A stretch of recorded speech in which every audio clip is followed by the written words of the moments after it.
Cotton বলগুলো বাড়িতে নিজে তৈরি করাটাও ভীষণ ইজি। তোমরা চাইলেই চট করে নিতে পারো। শুধু প্রয়োজন একটা কটন থ্রেড।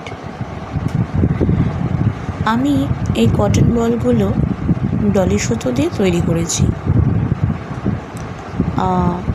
ডলি সুতোর একটা লাগছে হয়তো 3 টাকা কি 4 টাকার মধ্যে চলে আসে, ডিপেন্ড করছে আপনাদের লোকালিটির ওপরে। আর ওই একটা লাচি দিয়ে যদি আমি মিডিয়াম সাইজ কটন বল তৈরি করতে চাই তাহলে 5 থেকে 6টা তৈরি হয়ে যাবে। তাহলে ভাবো তো আমার কতটা সেভিংস হচ্ছে।